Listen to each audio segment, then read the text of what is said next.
Welcome to the Medicine Cabinet. Yeah, we're back. This is the second season. In the first episode, we have Ashley Jackson, Action Jackson. But yeah, great harpist, great musician. But on top of that, you know, she does a lot of writing.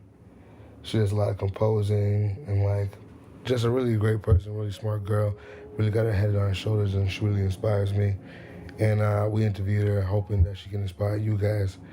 Yeah, I'm not gonna lie to you, I was a little drunk when I recorded the episode and we were dealing with some timing issues. I believe it was raining that day also. But we got it done, you know, but if you can get past through my bullshit, you can hear all the great things she has to say. But yeah, check it out. Let me know what you guys think. Make Cat Podcast, all right? I guess, yeah. I was like, why is he coming? You're right. Okay. All right. Yeah. Okay. Yeah. Settle down. Should we start over? No, we're here. We're here. All right, we're live at the Medicine Cabinet. Woo. Sam. I want to welcome you guys. Thank you guys for listening again. All right. Today for the host, we got Lindsay. TJ. Joan. And the main guest today we have is Lady Ashley Jackson. She's a good friend of mine. Yeah, Dr. Ashley? Dr. Ashley. Dr. Jackson. No, I've known her for so long, I can call her Ashley or Action Jackson, you know. But yeah, to call it's a track name, right? Right? Yeah. What to call middle school track days. Yeah, to call I met Ashley back in the day. It was a festival in DC. Mm-hmm. Back in the day where we both played music. She played harp, I played bass. No, we were good friends back then. She was cool, very fashionable, smart, respectable parents. You know, her parents came to visit. They saw a show and I met her parents. Very just prestigious people. You know, good to be around. Always, I was always impressed by her shoe game today when she stepped up. Just blinging on us with the shoes. Oh, they can't see. Yeah, no, they can't see on the audio, but yeah, we're not gonna kick it up right now. Yeah. She's an entrepreneur, you know, and one thing that's good about her, I could always call on her saying to help me out. You guys can hear that cat in the background? That's gonna continue. We have no control over that. That's gonna continue. No, but yeah, she's been a good friend. She's always helped me out, with essays and little things like that. She's helped correct papers for me. I always look to her for advice or whatnot. So it's always been a good friend to have around. And I don't see her that often, but every time when I do see her, it's back to normal, just family shit, you know. But yeah, so how'd you get into music? Wow. Okay. Yeah, just hop right in. That is feet first. Quite an introduction. So I've been playing most of my life. I started on piano at age 5. All my sisters, we all took piano lessons when we were quite young. And the one thing that my parents always said was that they never had to force me to practice. So I took piano, and then a couple of years later, I wanted to keep trying different instruments. So I picked up the violin. What made you want to try to branch out to different instruments? You just had that natural curiosity? Yeah, I think it's, a child... Was that from seeing different performances or things you saw on TV, people you met, family members, or what? Yeah, honestly, at that age, I don't remember. Oh, you just grasp it? Yeah, but I think... Born with I did, yeah, or rather, I was constantly looking for different ways to express sort of my interest in music, and so trying different instruments was kind of a relatively easy way to do that, and just see sort of what I gravitated towards. And the harp, I ended up choosing the harp because my first piano teacher's daughter was a harpist and taught harp. Yeah. In the same house where I took piano lessons, and so it was right in front of me, and eventually I had to pick one. I played all 3 instruments through the beginning of high school. Yeah. And I ended up choosing harp because to me it was similar to the piano, which is still one of my favorite instruments, but I could play in orchestra with other people. So. Yeah. Would you say because there's a ton of violinists out there, and a ton of pianists out there, you know. So it sounds like more of a strategic move to me, you know what I'm saying? I would love to think that in high school I was thinking strategically, but but it's dope because you play that shit out of the fucking harp. You guys should check her out if you ever in New York City. No, for real. No, you guys. I've been there. Yeah, you should check it out. Trombone. It looks crazy because like fingers are flying, like she's like twitching her eyes and whatnot. She going in low. Yeah. Next question. It's dope. yeah. What's it called? What's it called? So you chose the harp out of the three because you said it had bits and parts of each. Yeah, I mean it was really similar to the piano. It has the range of a piano, and so I felt like I could still sort of move, literally kind of across this sort of musical spectrum in a similar way. But I did eventually notice that there were harps in orchestra, which is something that I really enjoyed about the violin, was playing with my friends and making music with other people, especially when there's such a large force as an orchestra. There's very few feelings that come close to that kind of experience. So it kind of gave me the best of both, or what I was thinking at the time. And like you did track back in, you said that you started that in middle school. Was that like also elementary thing too? I started and finished in middle school. You started there really and finished. isn't much of a career. All right. No, but how'd you get the name? But how'd you get the name? How'd you get the name Action Jackson? Then like you must have won. No, I think some high school friends. Okay, it just sounded nice. All right. Okay. Right. So I drop it every now and then because it sounds cool. So when did you decide like that you wanted to do music? Was that like an early decision? Was that something that came out of high school? I had sort of strong feelings about it, even in high school. That's sort of a period of time. You're applying for colleges and you're looking to kind of, how can I make myself well-rounded, or in quotes. And it really, for me, was a matter of time. I had to choose, actually, between continuing with sports or just focusing on music. And it was a pretty easy decision for me to make. Yeah. Alright. Was it like a moment though, like where you're like, all right, this is what I'm doing, or? There, kind of actually. It just occurred to me. I went to a pre-college program in New York City for through most of middle school and high school. It's where I got my pre-college training in music, and I got to play solo with the smallest orchestra. It was harp, flute, and then strings. Okay. And I remember I was sort of studying, for classes backstage, and then I went on and played. And as I was playing, or rather when I wasn't playing, I remember thinking that this feeling is something that I want to keep having for the rest of my life. This idea, again, of making music with people around me, like literally.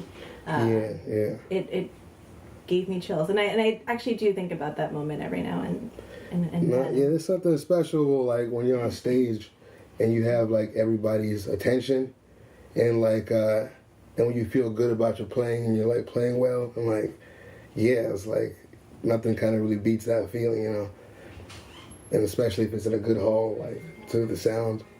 Yeah, I mean. Also. Yeah. Text real quick. Yeah, what's it called? Yeah. Sorry about that. Other one is. That cat, man. That cat just won't shut up. She doing this, isn't it? I just got a text. Yeah, what's it called? So other than like performing, you also like do writing, like what, like what, like how did you bring that into your bag of tricks? Like as far as like, cause you do that. Is that for you? Is that for a job, or is that like a personal thing? Or? It's a bit of both. I've always liked sort of the humanities, and so that helped me think about what I wanted from a college, and so that's why I went and pursued a Bachelor of Arts as opposed to focusing just on music for undergrad, and sort of why I stayed in school to go through the doctoral program, because I didn't really like writing. I liked research, and I liked, in particular, how looking at the music from a research perspective or an analytical perspective informed my playing, and how my playing, the performance aspect of it, the emotional content, would inform my writing. Like, what were some of the things that you kind of discovered just in that research period? It was actually more, I'm thinking of sort of like assignments I had to do during my coursework at Juilliard in the doctoral program, and having to really think critically about the music I was playing. Having to articulate that clearly in writing. Do you remember any of the any of the papers you wrote, or any of the focuses you were doing over there? A little. We have just a few. Yeah, there you about go. 20 pages of Nice, yeah, because I'm curious. Jackson articles. I'm just curious More what even recent. happens over at that building. Especially at the doctoral level, right? It's gotta be.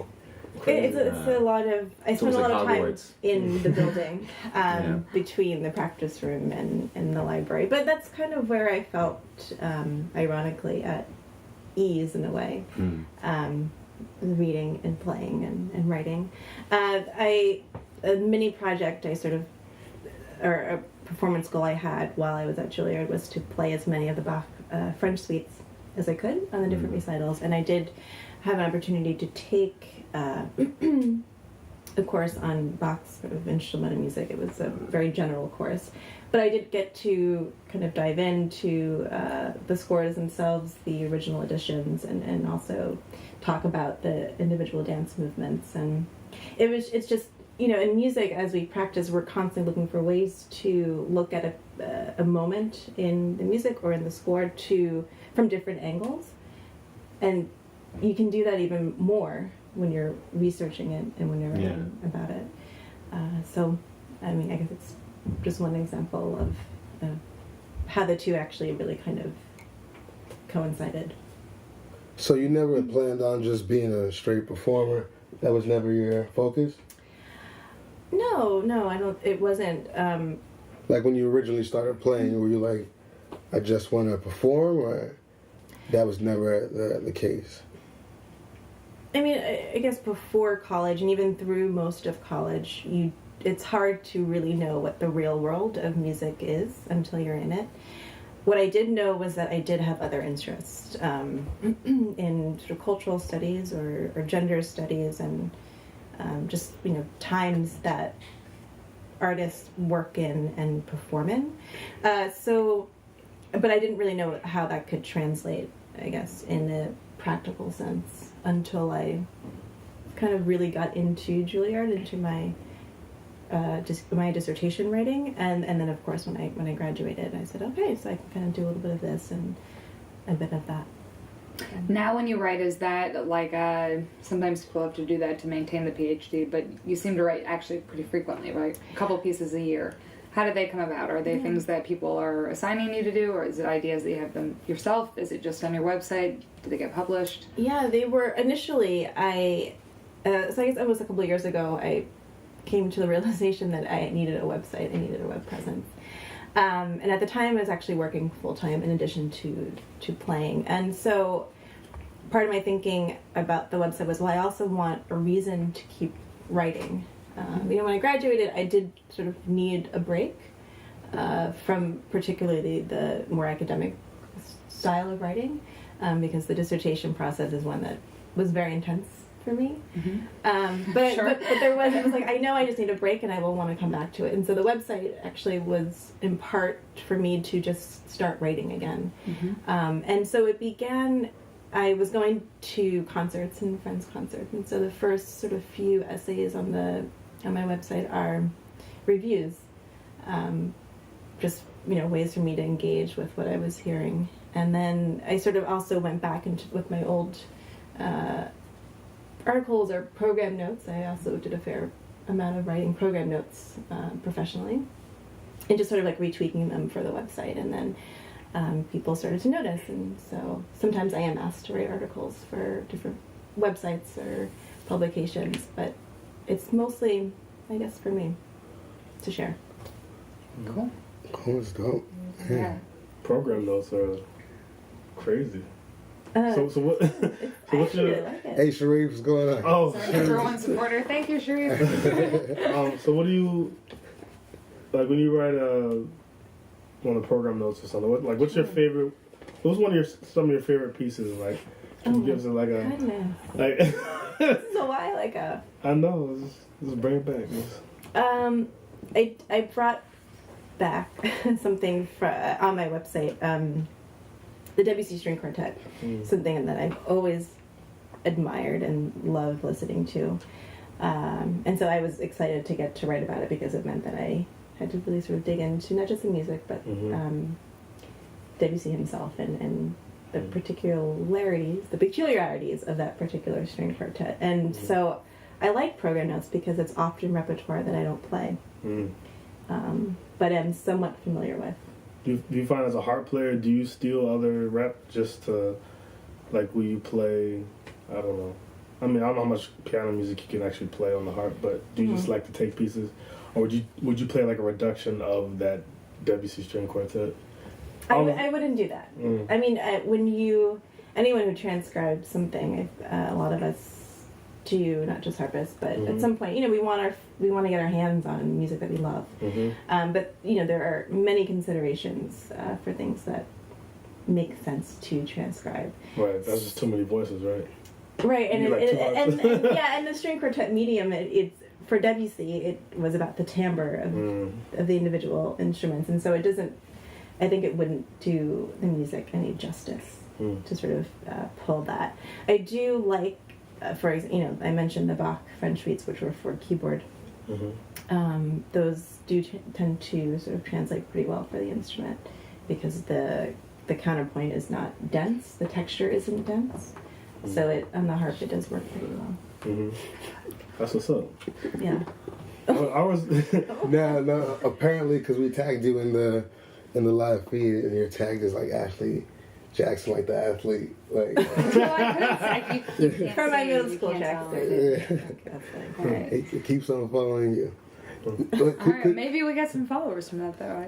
Could you explain because I thought like your name was like Electric Lady, because like I am not because I saw that on the. Because I saw that on a flyer, so I'm like, damn, she's plugging the harp in now? Throwing some effects on it, throwing some loops on it or something. But then I read it, and then it's like... Nah, she's just playing her usual instrument. No, well, that's cool too, but like, it's like other women involved too, right? Yeah, so Electric Lady, it began as a... it was the title for my Vassar... debut recital. I teach at Vassar. Okay. And as I was putting that program together, I noticed that most of the works were composed by women, and it was not done intentionally, like the actual program. But then I sort of noticed, well, there is something to be said about that. The fact that I was kind of surprised that I even noticed, or I had that reaction that, oh, there are lots of women on this program. Yeah. And so it kind of grew out of that. I wanted to play sort of shorter iterations of that program in the city. And then I focused the program so it featured all female composers. Oh. So is that going to keep on, is that an ongoing thing, or is that just like one show? Or? It is something that I do want to return to. I had a culminating sort of full-length performance with Metropolis. Okay. On my birthday, May 31st. And then I did a couple of shorter versions of it this summer. That show was on your past birthday? Yeah. Okay. And then I played at Bryant Park, one of their festivals, and then Celebrate Brooklyn in August. I played 4 pieces. That was at Prospect Park? Or? Yeah, Prospect Park. So, yeah, I have a couple of new pieces I want to add to that. I think also might make for a good debut recording, but that's way down the line. You do you teach also too, or no? I do. I've been teaching harp at Vassar. I think this is maybe my 6th year. Okay. Wow. So you teach, you write, perform, curate. What else is going on? Like that is that's more it? than enough.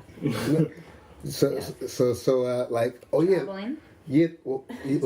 the traveling. But like, I had a quick question about the pictures. Like, do you design those pictures, or you have a guy? Like, look, the photos Do you have a guy? for your website. Do you have like a photographer? Or, like, Do you design the background, like the background is like, especially, it's like... Okay, so those... Yeah. Most of those photos were taken at the Louis Armstrong House in Queens. Okay. I was, through a mutual friend, was asked to do a photo shoot.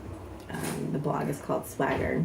Okay. And he was very gracious enough to let me use them. You know, I was still a student and wasn't even thinking. Okay. Like, oh, that was dope. I could maybe use these, professionally, but... Yeah, I thought you designed those rooms yourself. I'm like, dang. That's actually the Louis Armstrong. Actually did it again. yeah. No, tight. All right, no, that had to be a story behind that. I have a question for you. Yeah. As a harp player, I had a harp player friend, and I was watching her recital, and I guess one of her fingers started to bleed. You know, just from being a hardcore harpist. But she just like, I don't know what she did, wrapped it up and kept going, or she just played through it. It was just like dripping. I was like, this is so awesome. Do you have a story, a hardcore story? Because, you know, everybody's got their stories. Every instrument's got like some like horrible. You have like any hardcore stories you're playing, like a string breaks, and like what do you do? Just have to pull through. I've been very fortunate that it's never happened while I was in a performance. It's happened during a rehearsal, and yes, you just change the string. How long does that take? Like 3 hours? No, I mean, it depends. The strings are, the lowest ones are super long, so those Trevor. take a minute or two. But the shorter ones, you can do it in 30 seconds to a minute if you have to. Just kind of tie it up and keep going. Keep going. How long does it take you to tune that thing? Like, and I'm sure it changes with the weather. Like It does. Yeah, they're very sensitive to, especially changes in humidity. So I like to have 30 minutes, but it requires absolute quiet because I'm also kind of tuning by ear a little bit just to check. So for rehearsals, if they start at 9 o'clock, for me that means I'm there by 8 because I need to be there before everyone else does. Start making noise. What you call like who do you praise, like cause like I'm like super proud of you, like just knowing you for so long. Like who do you praise for your success? Like I know you put in a ton of work, yourself, but like who like motivates you? Like is there, I don't know, what is it? You know what I'm saying? Like well, it's kind of maybe two possibly separate questions. Who do I thank, or who do I give? Is there a person that motivates you, or like, is there a reason? Is there a chip on your shoulder? Is like, what is it like? What gets you? What keeps me going? Or what gets you to go? Like what makes you drive? To be so precise, and like so exact and execute like. Generally, the art form itself. I tell my students we are blessed to be able to make music. Some good cheese. That's my first piece. Do you need to take a moment? Explain the most like inspirational. I'm so sorry. It's all about the I'm about to drop it. He wasn't ready, so he had to eat something. No. All right, you ready? Yeah. No, I tell my students that the art form deserves time and respect and care, and so I guess that is what largely motivates me, is a respect for the art form and it's like a desire to just be involved in it in whatever form that means, whether it's playing or writing or teaching students. And and then I guess I often think about my parents. You mentioned them at the beginning. I'm very, very lucky that they were so open to letting me literally play with music, and to let me sort of keep going with it, and being incredibly supportive and continuing to be incredibly supportive is something that I know not everybody has.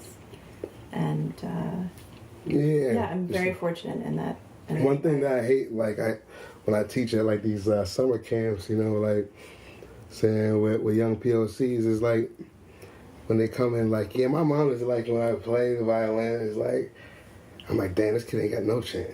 It's like, right. I mean, yeah, right you're away, growing up, you know. you're working at home. It starts at And home. it's you can't be like Louis Armstrong overnight, you know.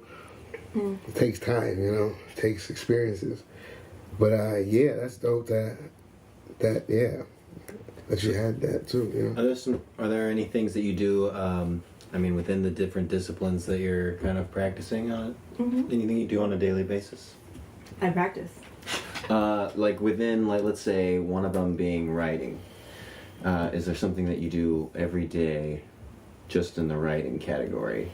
Do you like hone the craft somewhere? I mean, somehow? the writing, I perhaps maybe less disciplined in that sense, but I do. You take notes or anything like that? Or? I do often take notes. I also I spend a lot of time thinking. Okay. Me too. Not that kind of conscious thinking. Yeah. Mine. Would you consider yourself a dreamer? I mean, we're all dreamers.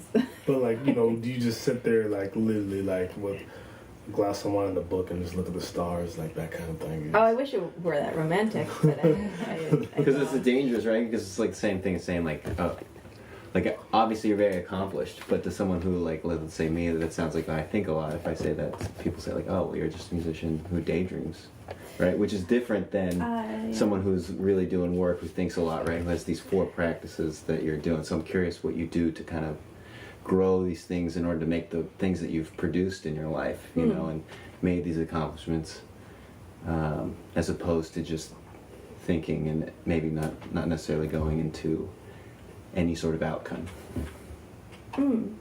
Well, I mean, I keep at it, I guess, and I'm a morning person, so I get up pretty early. What's early? Yeah. Well, I like to get up at 7. That's a good one. I respect that. It's early, That's but cat time. but not cat super time. early. Yeah, that's not super. Right. Yeah. People get up much earlier than that. And actually, I usually reserve that time between about 7:30 when I'm really up to 10 if I can, if I don't have any rehearsals. First I catch up on emails, but then I will do my writing or things during that time because that's my mind is freshest. Yeah. And then I practice. That's funny. Like I'll wake up, I'll just start tweeting and like Instagram posting and liking pictures from sleep. You and Donald Trump. Well, yeah. First thing in the morning. No, he's a nighttime type of guy. Yeah, I think he might be I'm a morning. falling asleep Twitter. I'm a morning type of guy. So see what's going on in the morning. But yeah, it's funny. Yeah, it involves writing. Also, I'm just saying the parallels. What do you do? Any things you do musically that you're practicing every day, or on a consistent basis? I mean, I'm always sort of bound to, but that sounds negative, but I am bound to what's coming up for me. Right.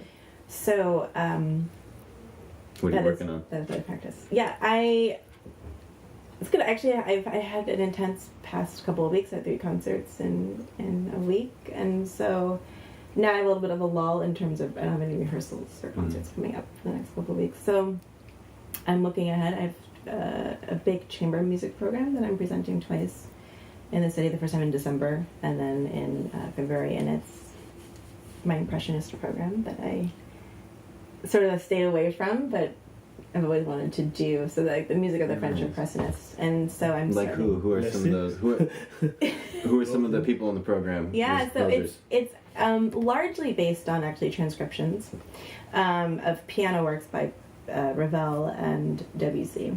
So the program starts with an arrangement by Carlos Salcedo, who was a harpist, of Debussy's Children's Corner, which I actually played on piano. So it has a nice sort of nostalgic tug for me. Right. And it's arranged for flute, cello, and harp.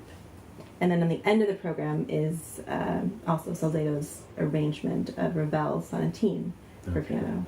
for the same instrumentation. And then another large work on the program is by Damas, who is actually a more contemporary French composer.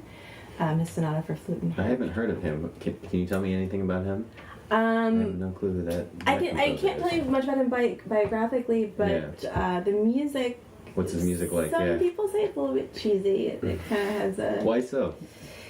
The harmonies that are used, it's kind of repetitive, but extremely virtuosic for the harp. I mean, that's, sometimes you play his music with flautas he often wrote for that combination, and the flute has like nothing to do. Right. And we're just going away. So it's actually, for me, I like being very busy. So you got a lot. So what, in order to prepare, because I know in terms of French impressionistic music, there are a lot of notes. It kind of depends on, no matter which instrument you're playing a lot of notes. What are you doing to kind of prepare for this? It's in a couple weeks. I assume that's it sounds like you got big things on the program. Yeah. And the first performance isn't until December. Oh, okay. So for me, when I say big concerts, I mean either solo programs or full-length chamber programs where I'm playing everything. And I like to have 3 months to start. Some of the pieces I've played before. Is that pretty typical when you think of like a program and you're like, okay, I've got this date and there's going to be this recital or this concert. I need like 3 months of like camp time, or sort of. I have to get started. I have to start putting a lot of the notes in my fingers, because I know that things come up. I'm a freelancer, so it's also to give me a little bit of a cushion so that I'm really not super frazzled. That way, you can comfortably make that goal. Or I also want to do a good job. I really like the program. It's just one harp usually too, so right. There's no one else to. You're exposed. And chamber music, that's the largest. It's the trio configuration. I might do a harp solo on one of the programs. I haven't decided yet. Was it like piano trio, like piano, harp, and something else? Or? No, it's the flute, cello, harp. Cool. So I am very exposed. Nice.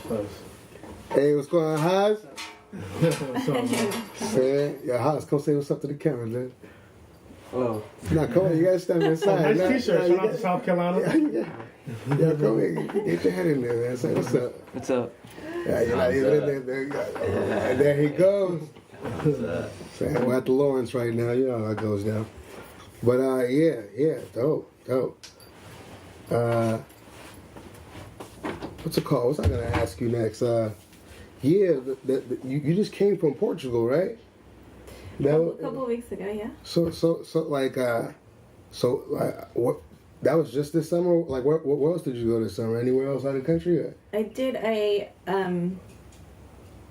had. It was a lot of. The year was pretty intense. A lot of really great concerts and various other. So I really wanted to go away. So I went to Paris. Okay. For 6 days. Is Paris really all the shit like that? Is it? It is. So you go to these Because places. you just hate because you haven't been there. No, I was kind of the same way. We're New Yorkers. We're like, okay, really? Is there another city that's supposed I'm to a be that Central America type of dude. The croissants, bro, just straight up alone. Croissants, they just... I like my dollar to go far, Like, it's not going to go farther over there at all. No, it's not about that. I like Central America, but explain to me. All right, so you said Paris was your favorite? No, it wasn't. I wouldn't say it was my favorite, but it was definitely up there, and I... Top 5? Yeah. It is actually a magical city. Beautiful. I mean, I also was going, thinking a little bit actually about this program that I'm doing, because I wanted to sort of immerse myself in... the thing about the Impressionism, it was so wrapped up in French nationalism at the turn of the century. So I really wanted to go to Musée d'Orsay, and I had a chance to go to this... You went to the Impressionist Museum? Yes. What'd you think? I mean, it was great. Yeah. I don't know. I liked it because it wasn't as crowded as the Louvre, and so it was comfortable to walk around, and pretty remarkable to see the actual paintings of, some of the world's most famous painters. Right. I remember going there you're so far away, and it just looks amazing. Like, it is spectacular. You will go close, it looks like something, and you go far away, and then you can look at it from one side, and it is quite stunning. And so, I had a good time in Paris. That was awesome. Yeah, petty. What's your favorite food out there in Paris? The wine. The cheese. Now, I heard they got some good cheese and wine. Wine was Certainly. good. Cappuccinos were good. Oh, yeah. And then croissants were good. That sounds- And creme For a brulee. few days, we did say we were going to go to different bakeries. I was there with a friend just to compare. You can get a And they really were- cheap baguette and just eat that all day. Yeah, that's very true. Super fresh, white Yeah. flour though. Right. So I had to pace myself on that. Oh, that's what's up. Yeah. And then do we need to wait for him to I don't know what he's Like- What are you doing. doing, guys? do The something? refrigerator sound is getting to a fucking microphone. Sorry. That's all good. Proceed. We live. I'm sorry. You're right. And then I had a couple more concerts in the city, and then I took a longer holiday, and I started in Iceland for 5 days. That trip was booked more in advance, and really what I was just looking for 2 weeks off. So I booked a round trip flight to Iceland without really knowing my itinerary. Beyond that, so I had a friend come with me. She's like, I've always wanted to see Iceland. I'm like, cool, so we'll do it together. And I actually have a harpist friend who was at Brevard. She was a harp teacher there at the time. Oh, She now lives snap. in Reykjavik. Enough about Paris. Where else you been? I've been talking about Iceland. We were talking so, about Iceland. it's all good. So. My bad. I was unplugging the refrigerator. So Iceland was better than Paris? It's like Just say it was better Very than Paris. different. extremely different. I mean, One is very urban, right? The other is more the landscapes. right, hiking and taking crazy photos. They don't have any mosquitoes, Waterfalls. right? They don't have mosquitoes. What else they don't have? They don't have. They don't like anything. Mm. Yeah, so and I got to see the Northern Lights, which actually it wasn't even the time of year to see them well typically, but we got really lucky. This microphone's so crazy. So that was kind of sick. And then I decided to go to Lisbon because What were they like? The Northern Lights. Wow. Okay. So we drove out of the city a little bit, out of Reykjavik. It was a friend of mine and then a local friend who we had met, and then some other tourists. And it's lights dancing in the sky. It's crazy. That's Yeah. poetic. That sounds really beautiful. And Did you, I'm sold. did you play your harp out there? You just start going in with some impressionism? yeah, I didn't know what to expect. Again, you're not even sure if what you're going to see. Mm-hmm. And if you're going to see them, if you're there at the right time. And we just got really lucky. And yeah, it's literally just lights moving around in the dark, which is pretty sick. So what was your favorite food in Iceland? Because I have no idea what Fish. to eat. Right, lots of fish. We ended up doing a lot of cooking. Reykjavik is actually a very expensive city, so my friend and I ended up cooking a lot in our Airbnb. Yeah, but speaking of food, I was much happier in Lisbon. Yes. The food, the wine, the people, the city itself, the way it looks and feels, it's stunning. Did you go to museums in Lisbon or? I didn't. For me, vacation, I like to be a beach. That's like, so that's also kind of partly why I chose Lisbon, because I'd never been there before and they have beaches. Mm-hmm. And so most days I would go to a different beach. I did go up to Sintra, which is a city outside of Lisbon. It's got these 4 different castles, and it's like literally, it's a city in the mountains, which is The nicest. also architecturally stunning. Yeah, and then I ended up spending quite a bit of time in Lisbon, so I started to make friends, and the people are very friendly. And yeah, I'm looking forward to my next trip. Awesome. Where do you think that you would love to go? You've never been. Is there any specific city in the world you're like, man, I really need to go here? Cuba's next on my list. Havana. I have my eye on some flights after Christmas, but freelancing, you have to kind of wait and see when gigs happen. And so yeah, that's definitely high on my list. But So when you let's say you get called to do a show out of the country, I mean obviously you don't really take your harp, right? no, actually I haven't. I had one season where I was playing out of the country, like at different times, and you're always using harps that are already there. Either with the hall or sometimes I was a guest with a Guitar Philharmonic, for example, and so I was using their instrument. So I can't bring my own. Fair enough. Yeah, sounds like a hassle. It's a hassle. And a hazard, maybe. Sorry, I had to take care of some sound issues. But no. Sound man is back. No, no. There's no Everything more good? cat. Yes, everything's all good. Then. Recording at the Lawrence. Yeah. But what's it called? So what is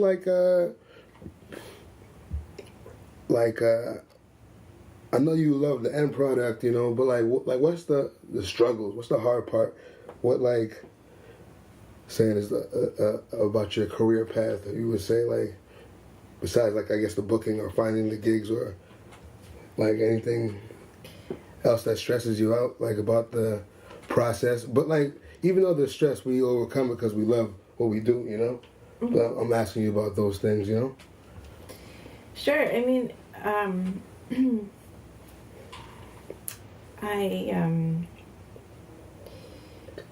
one thing that's difficult, that I find difficult for me, is that because I do have sort of multiple interests, that if I pursued one of them could take up all of my time. And also because they're my own interests, and so I'm not always quite sure where to look as a model. So I guess what's hard or stressful is that I am charting my own I'm making my own career. Do you feel empowered by that? I do. But it's also daunting. Because sometimes I'm not quite sure Because of benefits? Is that what it is? What do you mean? As far as health benefits and stuff like that? Well, that's a separate Where you were going sounds more issue. philosophical. Yeah, I guess I mean I want to write a book. I want to make a recording. I mean, these are two hefty things. Which one do I decide to do first? Which one might have the better payoff? So just kind of determining what my next step should be. What do you think it should be? Quite stressful. Drop a book, Recording CD, album, Being on this podcast. change the game. This That's my podcast. next step. What do you think is more likely? Actually that you related. what's more likely you think you would accomplish first, the recording or the book? Probably the recording. I mean, a book can take Yeah. decades. What would it be on? It would be on my dissertation research, so Nice. a biography of Margaret Bonds, who was a composer that I looked at for my dissertation. Why, as the idiot in the room, why is she important? I don't know who this woman Yeah, is. no, I discovered her at Juilliard. She's primarily known for her vocal works, and so people who know her because of her writing for the voice, and in particular her spiritual arrangements that Okay. were she wrote them for Jesse Norman and Leontine Price, and so famous singers have sung her spiritual arrangements. I was drawn to her work really because of her story. She was from Chicago, and she lived, and then she moved to Harlem, and she met Langston Hughes kind of after the Harlem Renaissance proper. But she stayed here until the 1960s, pretty much until his death. And they were really, really good friends. And there are hundreds of letters between the two of them. So I was fascinated by the time that she lived in, the people that she associated herself with. She was really kind of a woman of Harlem after the Harlem Renaissance and during sort of the early years of the civil rights movement. So it's 60s, 50s, 60s? 40. She moved 40. to New York in 1939 and stayed here until 1967, I believe. I mean, that's the year that Langston Hughes died, and she moved to Los Angeles shortly after. And she stayed in Los Angeles for a few years until her death. And what made you? I mean, she obviously sounds like a very, very interesting woman. But what really drew you to make that your dissertation? Which thing in particular was like, I can't not do this person, to where it's going to be your life's work. Yeah, she sounded like a lot of fun. from the letters Okay. that I got to read. She was somebody who really believed in the possibility for music to make statements about the world, the country, the what was happening at the time. A lot of her music draws from jazz or sort of other Black musical idioms, and that was something that was very important to her because she felt that she could use her art to change the way that, greater America thought about African Americans at the time. So I was drawn to that, sort of her mission, that she composed with a mission. And so I said to myself, well, I'm going to spend 2-3 years with somebody or a piece of music. I want to be somebody that I want to keep knowing more and more about, and that maybe somebody I wish I'd known someday. Nice. So I stumbled upon her biography, and Are there any famous works that maybe we would know of hers that because I don't know the name at all, but right, yeah, she's not well known. Like I said, outside of vocal circles, Yeah. and even within that, it's kind of a niche. Most of her music isn't published. Okay, Which but she was makes- around those players and writers in New York during the Renaissance. Yes, and Langston Hughes was somebody that she How did you collaborated with. how did you stumble across her? I was trying to pick a topic, and so I remembered we were introduced to a sort of works list of music by piano music by Black female composers during my first year at Juilliard, and I just had never seen a sort of research. Music by Black composers is something that you don't really normally get to It's touch lost or history. see in most. Who were some of the when you go to the section in Juilliard and it says is it like a section? What does it look like? It was part of it's in the sort of research area of the Oh, okay, sort of, yeah. That's what I was thinking. I was like, whoa, that's like the crazy. dictionaries, encyclopedias, the works list, and so it was in my music research and reference class that we would Yeah. all have to take. She was just showing us sort of different types of works lists. Yeah. And so I remembered that kind of. This is used as an example of where you could find something when you're researching, and you were Right. like, oh, this person seems like somebody I want to research more. Sort of. After my coursework, I just sort of. I remembered. I'm pretty sure she was the editor of that collection, and so I looked up some articles or books that she had written. Helen Walker Hill. She's a well-known musicologist, and I read her. She has a book called From Spirituals to Symphonies, and she profiles, I believe it's 8 to 10 different Black female composers. And so I read it from cover to cover, and I was most drawn to Margaret Bonds' story. The time, again, the period in history that she lived in, her connection with Langston Hughes. It was also feasible because I had access to the work that I wanted to focus on just in Harlem. Well, So there's also practical considerations, but So your dissertation was like a biography of her life, or yeah, I what she'd presented done? a biography of her, and then I also talked about what I called not me solely, but what I in that particular for that reason I called the New Negro Movement. So sort of what was happening, I guess, in an intellectual level. Let's go there. With African Americans after emancipation, sort of through the civil rights movement, and so sort of redefining the Negro in terms of economy, which was sort of Booker T. Washington and sort of getting out there to work and be self-sufficient, and then you have the Harlem Renaissance, where it's blacks as artists, Right. making statements through art. Challenging the status quo, and then you come to the civil rights movement where citizenship is really kind of questioned. So then I sort of talked about that because she did live through those various periods, and then I analyzed one of her larger works that she had written with Langston Hughes. So the two of them actually worked together on it. He provided the text, she wrote the music, and What it was was called the- The Ballad of the Brown King.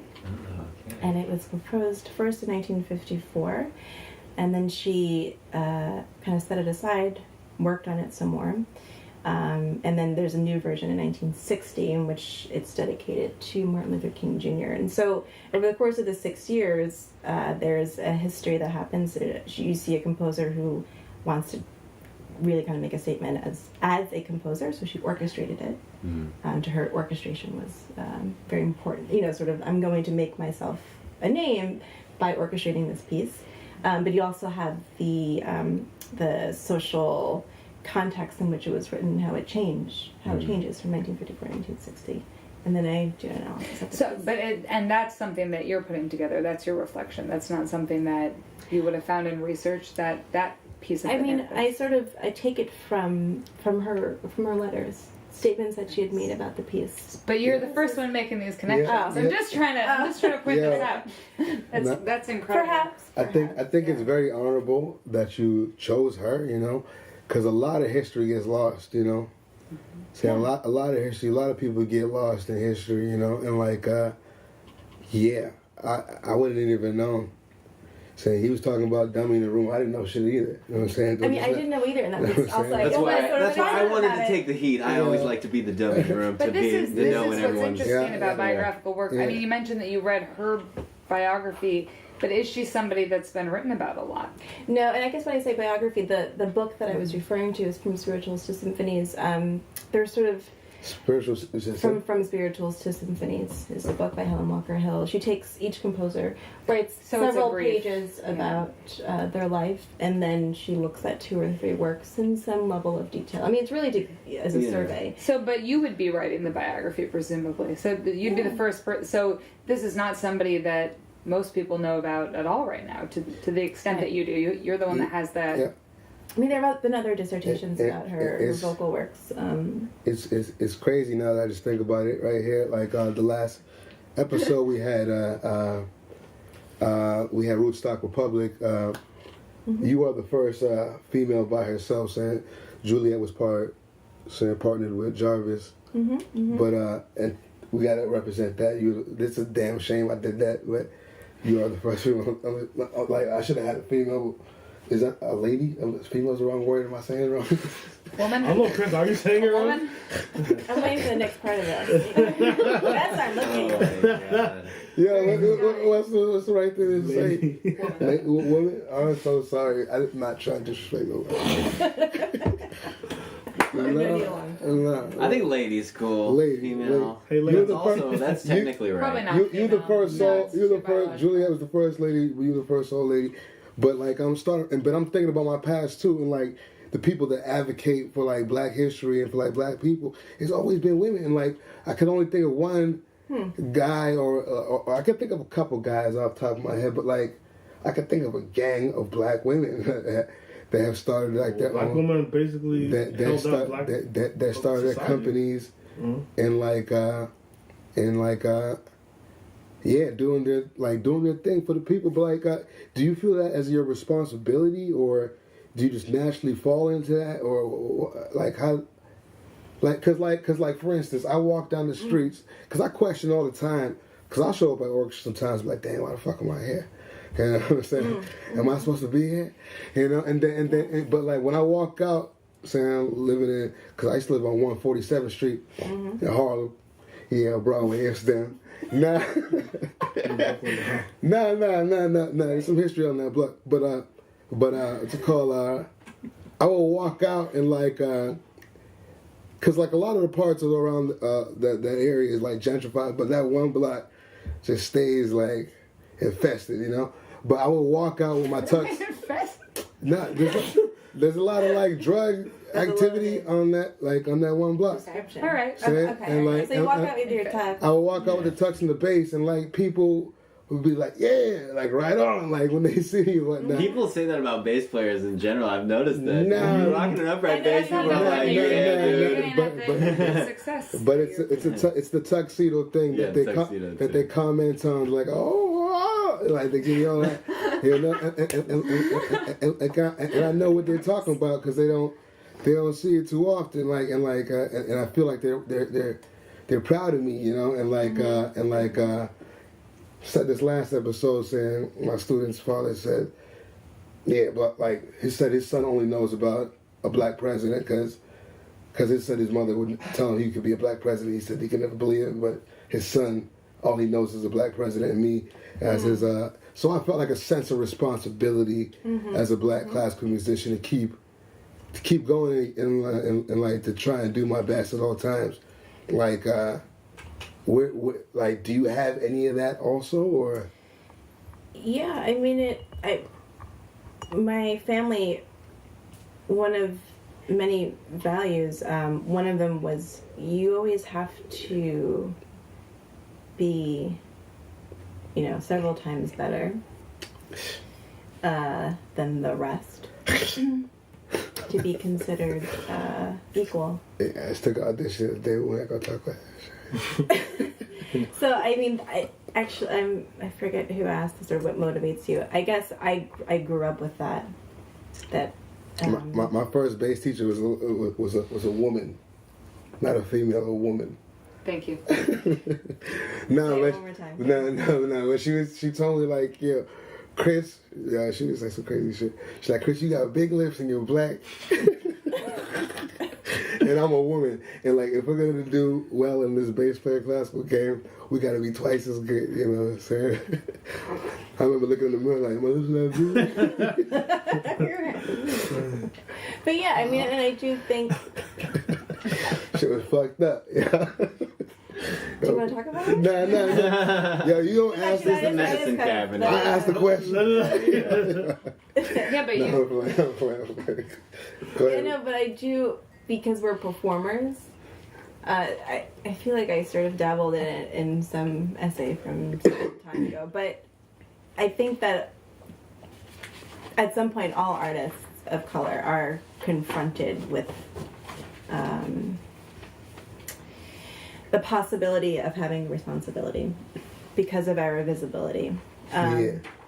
Oh wait, say that again. That was dope. Are you referencing That rhymes. Speak Now? How classical I music told you, is? Ashley should have been a rapper. Let's put a second. Action Jackson, you already have a name. No, say it again, like that verse. So it ended with visibility. Yes, because artists. I can't say it again, but what we do is visible. That at some point, all artists of color will be confronted with this idea of having some kind of responsibility. Whether they decide to sort of take it or not, that's a personal So check. choice, and Check. what you do with that So obviously can manifest in many different ways. this is about to like you don't really even answer or even respond to what I'm about to say, but like what's it called? No, because like I was thinking earlier, saying about what's it called? Black musicians, classical musicians especially, and like to feel completely comfortable, because like I love playing classical music, but I never feel completely comfortable.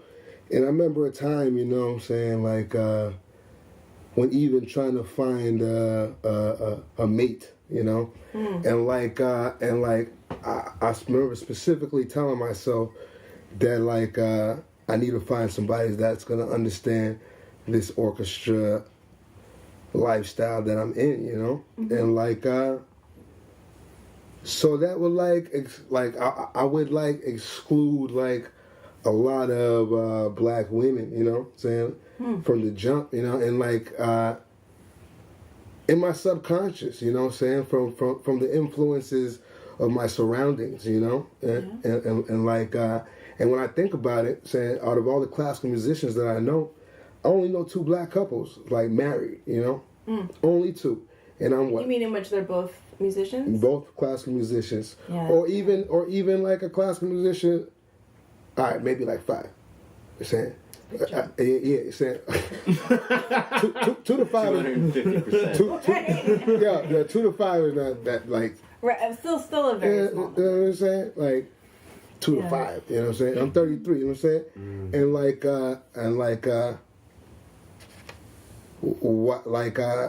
why do you think? Why is that? You know what I'm saying? Like I tell myself the reason I thought that because of what I just said, because I needed to find somebody that's gonna understand like Yeah.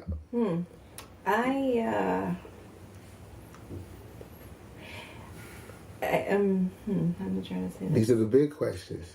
Right. No, I am working on something actually about Black love. Yeah. Black love. But That's this will be the cut right here. Because I'm intentionally actually not going to say much more than that because I don't think I do want to publish it, but not under my name. So, but to I guess okay. Not under. Oh, check it. All right. But like, okay. but to sort of answer your question, Wait, so sort of, or like, or rather, reflect on what you just said. Yes, it's like, who do you choose to be with? I can go deeper for a quick second before you go in. Okay, If take you it there. Yeah. I'm so sorry. No, it's all good. Lo siento. But it's a call. Like for instance, like I told myself saying I need to like find like a white or Asian chick, you know, because that's who plays in the orchestra. You know what I'm saying? They're gonna understand, you know. And then I dated fucking saying two black women like back to back, and then my skin cleared up, my hair got all full and shit. You know what I'm saying? Like they listened to similar music and they understood why I wanted to take a train and not wanted to take. Skin clears up.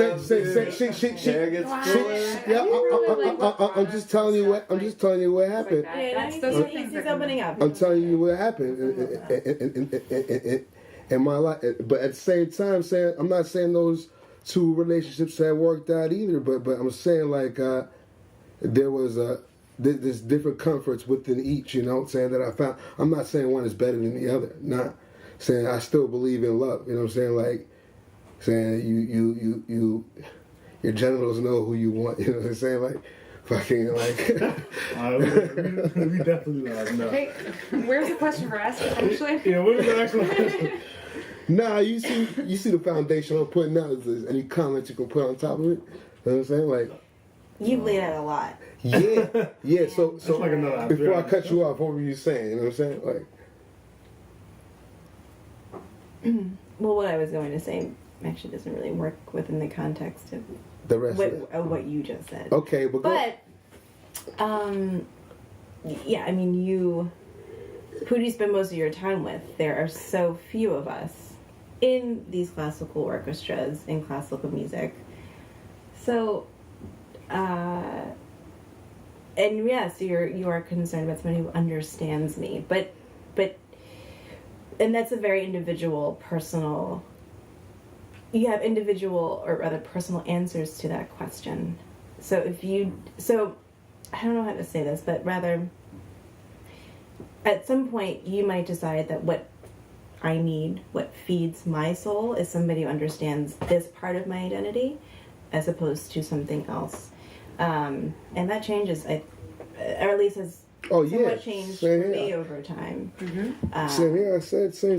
But you know, like someone who gets me as a musician, but who I am as a musician has become so closely tied to my identity as I sort of, or rather how I identify and how I'm identified. So then finding somebody who gets me on that level. Are there things, let's say, outside? Because you mentioned you have a ton of like the four things. What would they? It was writing. Curating, performing, and teaching. There was teaching. That was another thing. Yeah. So I mean, those seem all within fashion. Well, there's also an investment music, in social justice. Track. That's probably a pillar, right? Middle school. That it seems like social justice is one of the pillars as well. I mean, you were when you were talking about the liberal arts classes at Yale, you were talking about things like you know, gender studies and you know, other things like that. That's certainly classes I was drawn to. Yeah. Yeah, and that comes through. That comes through in your approach with your essays, with your writing. Yeah, my question was, you know, since you're doing those four things and you've kind of got an outlet to do those things, are there things that you're working on, I guess, outside of music that also really affect your decision for, I guess, if music is really becoming a part of the way that you make up your identity and the way that people perceive your identity? Are there things that you're interested in outside of music that also add to your identity? Yeah, I mean, I guess as I mentioned, we're, I don't know if we're all in our 30s, but Yeah. I am. So Okay. think about, you do. 30 something. I'm a 20 something actually, so I don't know Oh, you're, exactly what it's like. okay, to be 20 okay. So Sorry. this is for But I'm a 20. That's for you and Chris, really. So we're I'm getting there. 29. My last Oh, year. no wonder you guys are all so- silent. You're all just so- like optimistic. But you got some 30. You got some 30 something things you're doing. So you know. Some grown ass Some- shit. So, Traveling. Legacy. Paying bills. No. yeah, exactly. yeah. So you got like a job. You got like No. you know you. No, but to answer your question, I am thinking about what I'm doing in a larger context, in a further sort of down the line way. Yeah. You know. So you want kids? Whoa. Whoa. Whoa. Let's backtrack. Yeah. We're back to what we were talking about. You know, like further outside of music, you're maybe working on some like, things. or like I'm thinking about the relationships in my life, like friends and family. Yeah, exactly. And loved ones too. So What do you mean you're starting to like pick and choose and say who's really important and like really commit to those people, or what do you mean by that? It's becoming apparent. Yeah. Or apparent. Just and, who the real yeah, people are. like what I'm. What are the values that matter to me Do you feel in like different kinds of what- relationships and. Okay. Do you feel like you're on a mission? Like, do you feel like you're saying, what was the woman you were? Margaret Bonds. Right. She had like a clear mission, like it seems. Do you feel that way? Like, yeah, okay, I know exactly like what drives me and what not, and Is there a mission statement Is there behind a Action mission- Jackson? yeah, Is there a mission statement here? social justice one block at a time. I'm working. I'm working on it. Okay. I'm working on it. That was an interesting tangent. No, yeah. Well, we went on that tangent, right? Was it for love? Love? Did we go on a love tangent? Are Is you that- talking about Chris- black love? Chris- It was kind of like Chris I remember black Yeah, love was no, the word yeah. trigger that I was sort of hilarious. threw it in Yeah, there. You threw out black love. No, It was my nice. thing- That's a nice phrase. The reason I thought whatever was come after that was gonna be gold. I didn't know what was coming after. the reason I brought the reason I brought it up, is just because both of us as classical musicians, we both view what I was saying, And I was wondering why you thought that was, or do you think that's a problem, or it's just something that is, But Yeah, I mean, I'm not one to ever say it's a problem who you love, because that's not my place. not a Or, pro- not- the lack of black classical musicians. I'm talking about like as far as like. Socially? Interracial dating. No, I'm not. No, I'm talking about as far as. Okay, all right. No, let me explain. I'm talking about like, just more kids getting into the whole class.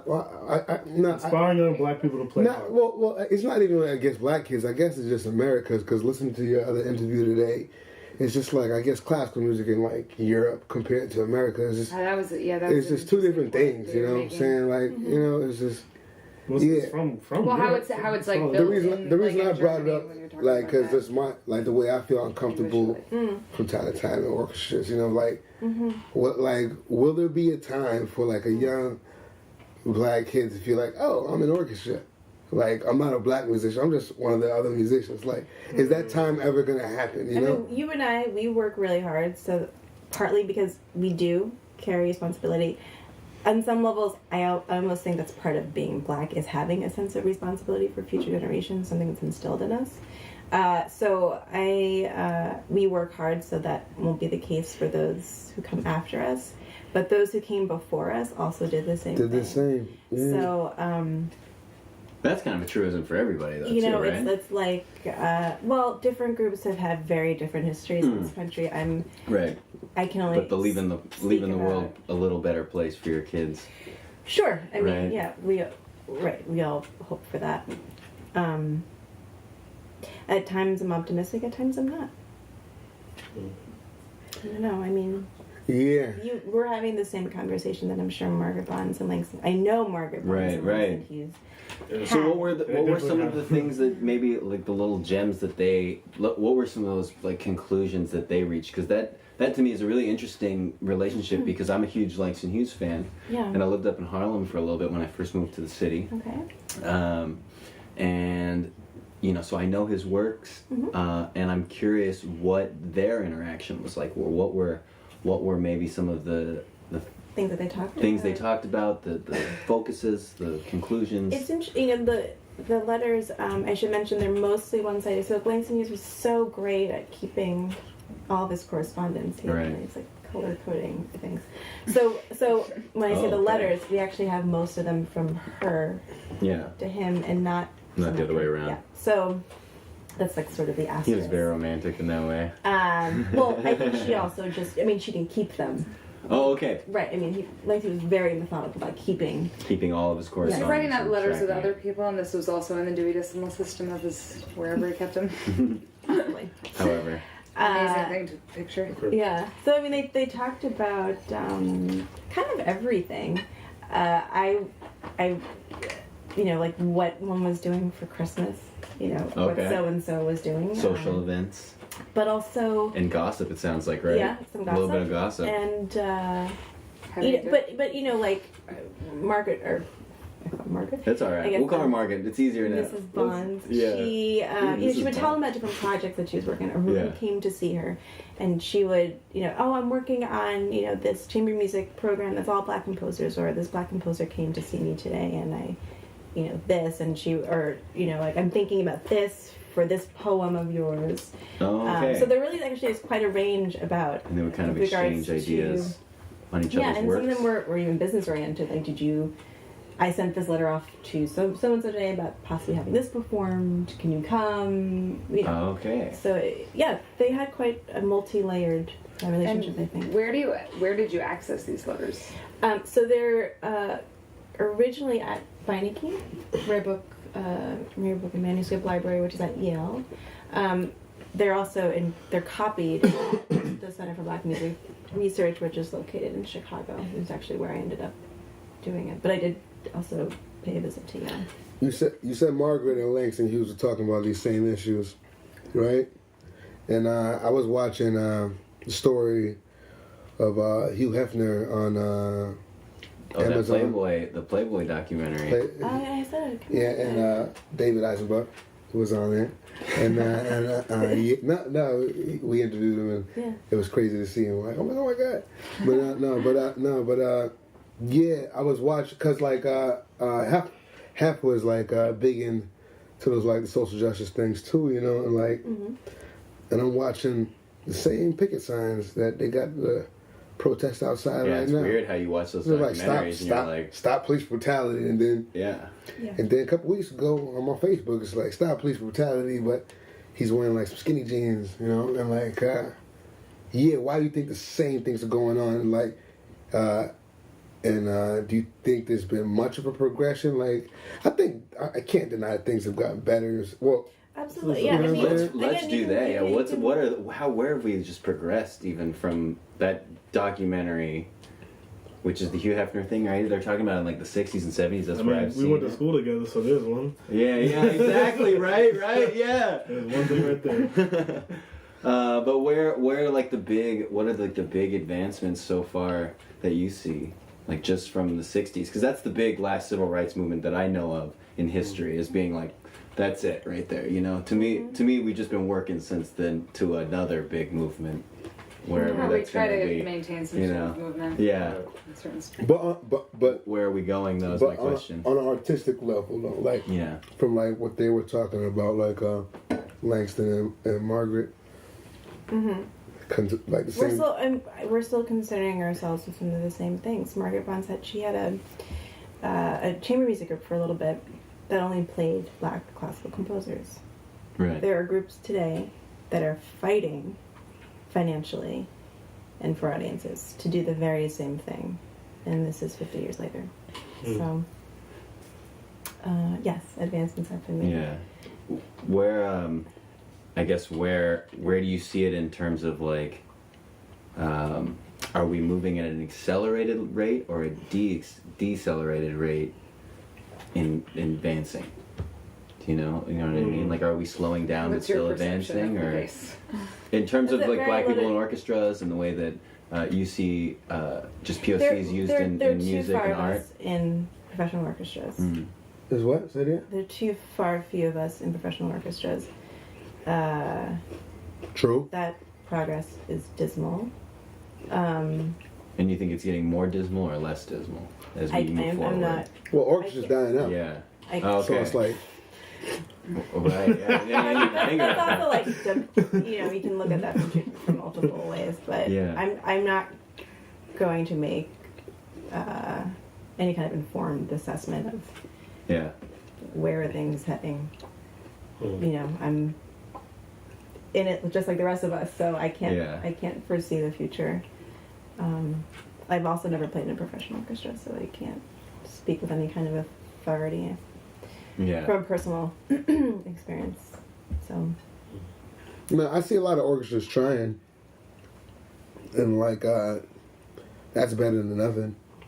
A lot of them that doesn't work out. It's just integrity that's most important. Because sometimes I'll show up, I'll be subbing with orchestra, and they got like a little Elsie Stammer program, and like A what?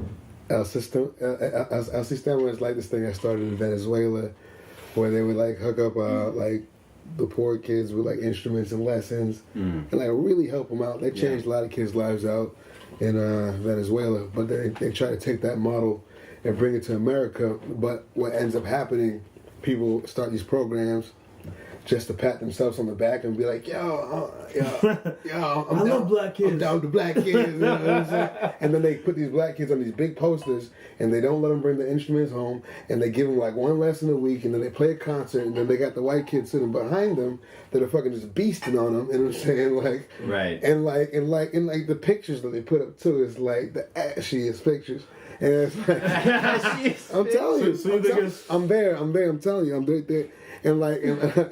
And like, and then they turn to the donors. They're like, yo, they're patting themselves on the back. How many black kids did you reach? Yeah, you know what I'm saying? Like, 60 kids. you know what I'm saying? And like, it's just like a pat on the back contest. And I see no kids getting help. right, so what progress has been made? Yeah, there's a lot of money thrown out for so-called diversity, but So no, money is being but- raised. That's a. But But they don't know not how to take it necessarily. out. They don't know how to put Right, in and action. something I've heard this phrase before. Diversity doesn't mean equity, and that's exactly what Chris is talking about. What do you mean by that? What? Unpack that line. Like That's, it's I don't know what you mean. having multiple races in an orchestra doesn't mean that they're getting an equal education, perhaps, or opportunities as one another. So I guess that's what I mean. Just Yeah. sort of really having this poster, Yeah. it's like a rainbow connection moment, Right. doesn't necessarily mean that there's And then equity. they had the two little black girls bring out the flowers for the soloist, and they're like, everybody look out! It's just like the dumbest shit. It's like, and I'll be the only black guy in the orchestra, like, you know what I'm saying? The face just like, damn, but yeah, maybe I'm just bitter. Man, I'm just bitter. What was that? But okay, so I mean, there's Levels to that's that's the situation, I guess, that it looks like we're in now, right? Which is at best what they're doing is raising money, but they're just using. But they're the trying, name. though. Yeah, they're trying. I appreciate but- that. I guess you it's know? a good place. I mean, I can't Yeah. tell somebody or say they're doing this for the wrong reasons. I don't know why anyone's Right. these aren't my programs. So I'll tell you what it looked like. What does it look? Yeah. What does it look like to No, you? Pat on the no, back. he did. Yeah. Well, Saying. I guess I'm curious just how this would like fit into, I guess, back to Margaret now too, is especially like seeing and what do you think her kind The of book. view? Yeah, exactly. Like her view on just how we could advance getting, let's say, just more people of color inside orchestras or artistic mediums, whether that's movies or dance companies, whatever. What do you think what do you think her idea would be to implement? She forward? taught also a Yeah. fair bit. So education. Either she was, I forget which church in Harlem she was working at, but she taught choir members, and then when she moved to Los Angeles, she also worked in various kind of community music programs. So she also, and she got a lot of joy out of that. Yeah. I'm just thinking about some of the things that she said. Did she ever write? Did she ever do any work or anything talking about ways to advance? I guess people of color inside the artistic community for jobs. Did she ever make like? You talk about writings? like citizenship. Like cultural citizenship being a thing that was. Yeah, which is just broader, I guess. Than, Yeah. I mean, less specific. Yeah. Than what. That's a very good question. But it seems like that could be an offshoot of it. Yeah. Well, I mean, more. I was just looking, like, what as someone who studied Margaret. I forget her last name already. Margaret Bond. Margaret Bonds. James Bond. Yeah. Margaret So, Bonds. as someone who studied her, and she was obviously working on this part of and focused on this idea behind social justice, and also working as an artist alongside these other artists. Did she ever make any publications or comment on things about ways that people of color could advance themselves, or they could fix something inside the things that they were working in or with? Yeah, my instinct is to. I can't think of anything explicit that she would have said as a concrete hero ways to sort of get more of us out there. But I'm going to do my homework now. Right. And because that's a very good question. So she might have written something. She might, yeah. We'll have you when you find the thing. We'll have you back on. Yes, I'm gonna ask you the same question. I'm ready to get back to it. We may Skype you in if you're Yeah, wait. if you're in Cuba. Women's Month is March, right? Yeah. Yeah. Every month is Women's Month. That's what I'm saying. I kind of feel that way. Yes. Do you have do you have any like a gym? Wait. Before you Three drop the gems gem, we like to look for. before you drop the gem on us, what's No pressure. no that your end game what's your end game? Cause the city of New York is so demanding financially, so you either gotta figure out a big play or move the fuck out, you know what I'm saying? Cause you can't work forever, you know what I'm saying? You gotta have your money working for you. So what's the end game? What can we look forward to, or what do you look forward to? I mean, for your future, maybe you haven't figured it out, or what's next? You know? Yeah, I mean, or what's next even? You know, I think I sort of touched on this earlier. I am sort of the book. really sort of or just rather. Actually, what's the answer? Thinking critically about my next moves. Yeah. So I'm not quite sure what my exact end game is. I do know that it will involve playing. So Performing. it's even if we don't know sort of what the path will look like, because we don't for most of us.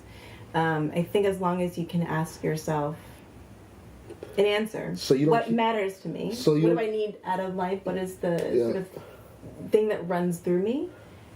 Keeps me going every day. As long as you're doing that, and as long as you're staying true to that, it'll help you a little bit. Before my daddy passed away, before he was even really sick, he would ask me every day. He would call me. He called, "So what's your 5-year plan?" I go, "What the fuck?"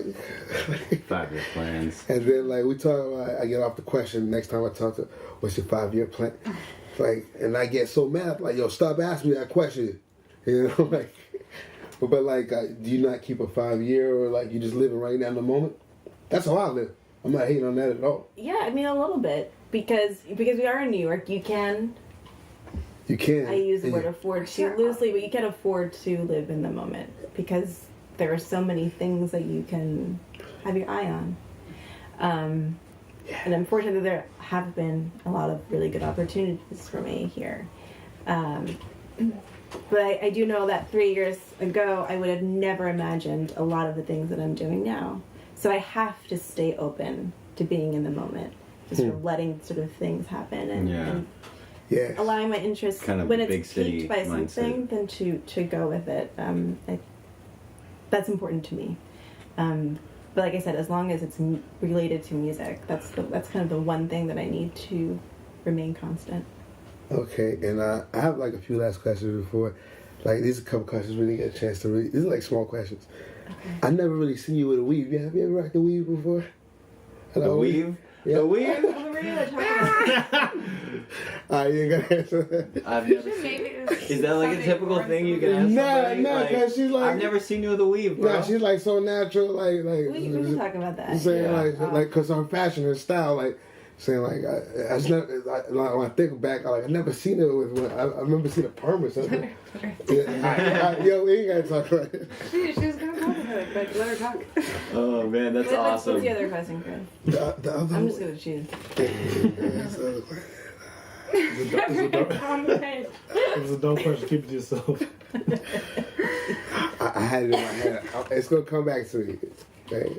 All right, here then. We then do the- have- Oh yeah, gems. oh yeah, and the gem. That's But we should explain what that means.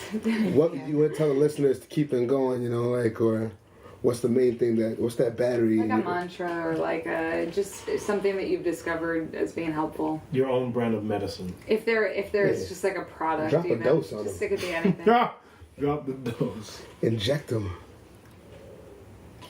So now that I guess I'm trying to understand. So what do I tell myself that keeps me going? Nice. Oh, like, that would right. be good. or what If you advice? had- yeah, that what would be advice good. would you give to people, like your student, like to keep them, like to No, what do you give yourself though? oh yeah, yourself. What do you give yourself?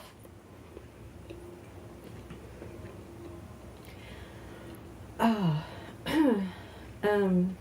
would have been great to prep for this a little bit.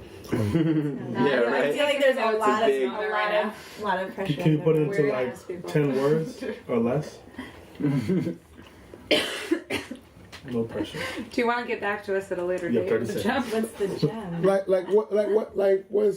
What are the values that are important to you that keep you going? Like the things like the perfection, when you step out the house, I have to look at least as good. You know what I'm saying? Or saying like when I play, I have to sound at least as good. Saying like my outfit has to look like that. Like what? Saying what Are advice? you always that conscious of every single thing that you're doing? I do. A lot of thought does go into what I play, what I perform, what I write, whatever my name's on something.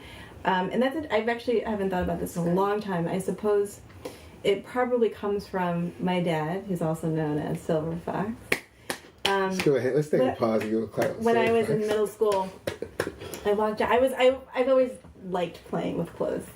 And so I went through that phase where I was cutting my jeans and like doing some pretty weird stuff. And anyways, he said, when you walk out of this house, you're a Jackson. You're representing this family. And at the time, Your pops told you that? Absolutely. God damn. That's good. And so that the shirts That's a good always thing need to to be do. ironed, and you're representing more than just yourself. It's the team. It's good to be a part of something that's bigger than yourself. And so, So who's some of your influences then, just in terms of your character, you know?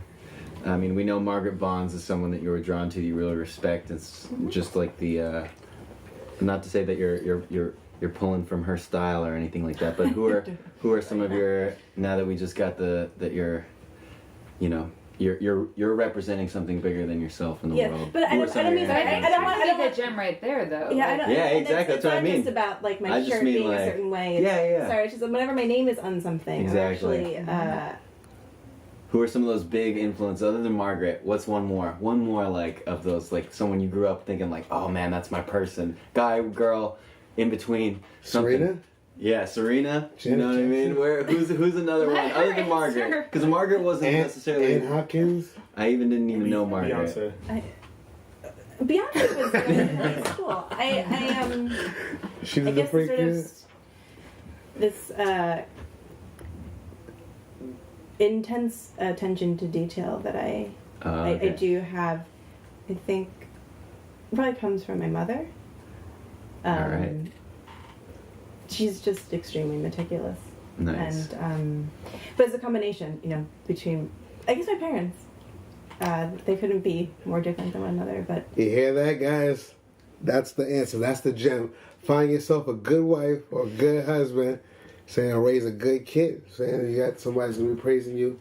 Yes, No. someone's gonna be praising you like that. No. Well, you see the success. That's why she's praising her. Like, if like you've met those kids before, like I fucking hate my parents. Oh, yeah, you know what I'm yeah, saying? yeah, Because right. they ain't about shit. You know Yeah, what I'm saying? yeah, totally. She's And that she's always about happens. shit, and like she's gonna show respect to the bloodline, to the roots, to the foundation, and I can respect that. You know what I'm saying? And like that's how we opened up the whole fucking shit today. Was talking about your parents. You know what I'm saying? And that's how we ended up closing up. What a coinky dink. What a coinky dink. Saying the medicine cabinet. It's all right there for you. Saying take your dose. But like yo, Ashley, what do you want them to find you on social media? I'm on Facebook. I'm on Instagram. Facebook, Instagram. Featherston Harp. Ashley Jackson. Wait, What is it? say it again. Featherston Harp without an A. You might need to spell that for them. Yeah, FETHERSTON. Harp. It's all one word. And then my website is ashleyjacksonharp.com. With an A, right? Yeah. All right. Yeah. And this is the MedCab. You can find us at themedcabpod@gmail.com. And on Instagram, it's the MedCabPod. At Twitter, it's at the MedCab. No pod. All right. But We're not yeah. really answering it like that. Anyway. No, but thank you guys for listening. Yo, actually, thank Ashley Jackson. I was so nervous to ask you. I'm so serious. I sent the email and I rewrote it, then wrote it, then rewrote it, and wrote Oh, we it all do that. because I couldn't have you check it for me. You know what I'm saying? And then I pressed send, and then you said yes, and I was so happy. And I want to thank Of you course. for coming out and helping me out with You're this. great. You know, Great. and I can't wait to have kids and for my kids to meet Auntie Dr. Jackson. But Fancy doctor. yeah. But that is the show. Shout out, yo. You guys want to drop some of your IGs and you Chilling. You guys are chilling tonight. No, I'm not chilling. You can find me at Tim J Rob. Uh-oh. TIMJAYROB. Shout out to my squad. Fall 2017. Boom. Shots. What's happening now? Okay. I'm just Lins. JUST_LINS. We about to eat some food and drink some more wine. All right, thank y'all for coming out. Goodbye. Cheers, everybody. Goodbye. Hey, thank you guys for tuning in. That was Ashley Jackson, the harpist, composer, author, all the above, fashionista.